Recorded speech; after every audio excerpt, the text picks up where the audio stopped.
A seccional da Ordem dos Advogados do Brasil em Goiás saiu em defesa do advogado Paulo Faria, que atua no caso do ex-deputado Daniel Silveira. De acordo com a OAB goiana, a seccional entendeu ser competente para analisar a solicitação de providências feita por Faria, porque o advogado atua profissionalmente naquele estado. Na semana passada, o ministro Alexandre de Moraes acolheu um pedido do Procurador-Geral da República, Paulo Gonet, para obrigar Faria a se retratar de declarações numa ação movida no caso de Silveira. A OAB Goiás observou que Faria possui inviolabilidade da advocacia por seus atos e manifestações feitas no exercício da profissão, não caracterizando crime ou qualquer ato ilícito ou crítica, ainda que dura ou firme. Ainda conforme a ordem, Faria está tendo sua liberdade de atuação violada, sendo necessária a intervenção da Procuradoria Nacional de Prerrogativas do Conselho Federal da OAB. Ana, quero ouvi-la em relação aí a essa medida, né, essa iniciativa da seccional da Ordem dos Advogados do Brasil de Goiás, em defesa do advogado Paulo Faria, que representa o ex-deputado Daniel Silveira. Agora, você vê, no caso que vocês estavam comentando, era a OAB do Rio Grande do Sul.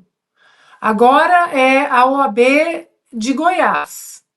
E onde está a mãe das OABs? A OAB, que precisa descer do palanque político e proteger a Constituição, doa a quem doer, e proteger o direito, amplo direito de defesa de qualquer cidadão e o direito dos seus advogados de ter acesso aos autos.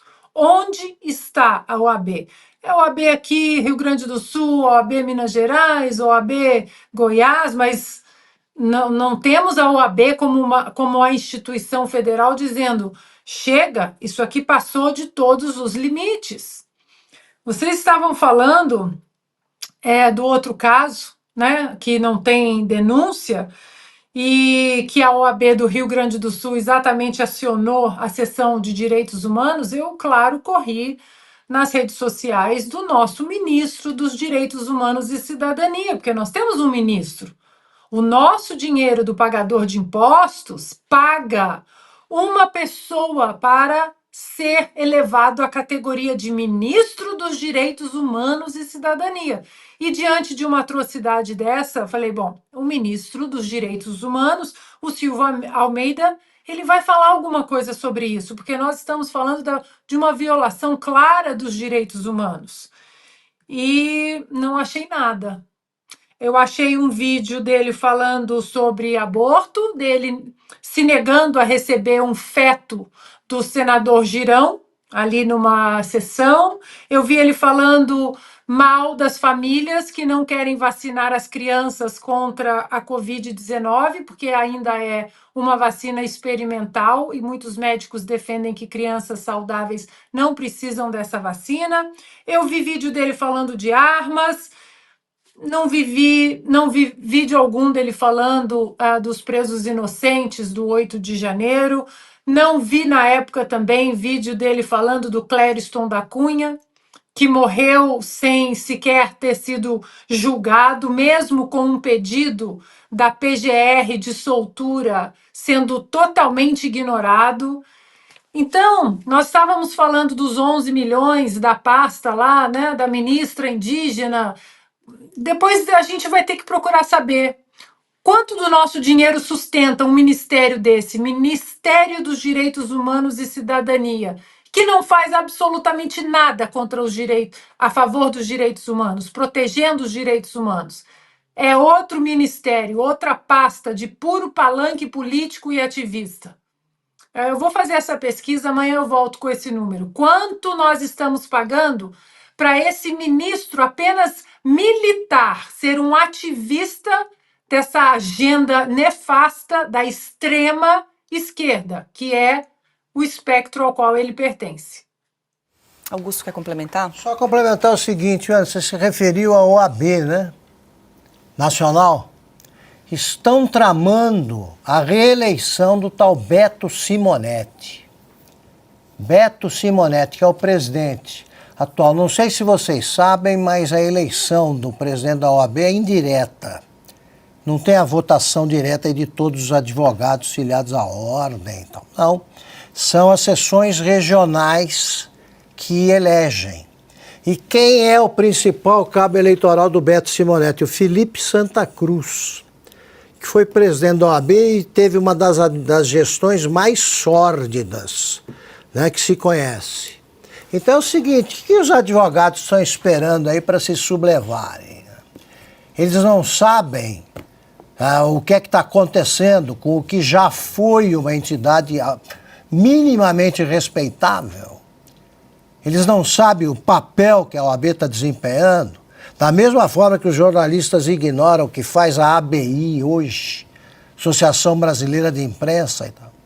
Todas essas entidades se transformaram em partidos nanicos a favor da ditadura partilhada pelo governo Lula e pelo judiciário. É isso. Piotr, a Ana pontuou bem, né? Nós trouxemos a informação anterior da manifestação da OAB do Rio Grande do Sul em relação ao soldador ali que segue preso há 17 meses em Canoas, no Rio Grande do Sul, e agora essa manifestação da OAB em Goiás, que partiu em defesa do advogado Paulo Faria, que representa o ex-deputado que segue preso, Daniel Silveira. Paula, com frequência aqui eu trago o texto do direito brasileiro, porque é importante a gente lembrar que existe lei. E é essa lei que está sendo, nesse momento, afrontada por decisões ou não decisões do Supremo Tribunal Federal. Seja no caso do advogado, que está tendo violado as suas prerrogativas. Agora a OAB de Goiás resolveu se manifestar de forma mais dura e intensa, que bom. Ou no caso deste cidadão brasileiro, soldador, que agora a OAB do Rio Grande do Sul também resolveu se manifestar. Mas vamos lá, é muito pouco. Chega tarde, é muito pouco, mas ainda bem que está chegando. Porque vamos lá, eu vou citar só um dado aqui em relação a este soldador. O Código de Processo Penal, lá no artigo 10, diz o seguinte: quando o réu está preso, na verdade, uma denúncia tem que ser ofertada em até 10 dias. Se o réu está preso em 5 dias, nenhuma denúncia chegou ainda. Bom, se nenhuma denúncia chegou, ele deveria estar solto, com manifestação do Ministério Público, que também não houve. O órgão acusador não acusa e também não diz por que não acusa. Bom, se não faz nada disso, o juiz deveria ter essa grandeza. E não é por uma grandeza moral, não, é simplesmente seguindo a lei. Vou a um outro ponto aqui. Eu vou me lembrar, além, obviamente, da omissão da OAB nesses últimos tempos, que parece que algumas seccionais resolveram agora tomar a posição, que bom. Mas eu vou me lembrar daquela carta em defesa da democracia, lá em 2022, nas arcadas aqui da Escola de Direito de São Francisco, a Escola de Direito da Universidade de São Paulo, aqui no centro da cidade.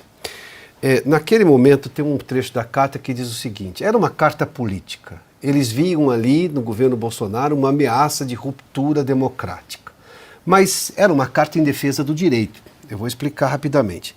Diz ali num trecho: nossa consciência cívica é muito maior do que imaginam os adversários da democracia.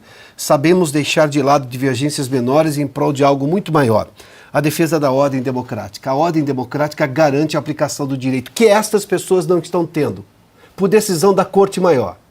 Onde estão esses signatários aqui, todos conhecedores do direito, ou pelo menos a maioria conhecedora do direito de forma muito profunda? Onde estão essas pessoas? Porque lá no final da carta, e eu vou sempre usar essa carta porque é um documento, diz o seguinte: Estado democrático de direito sempre.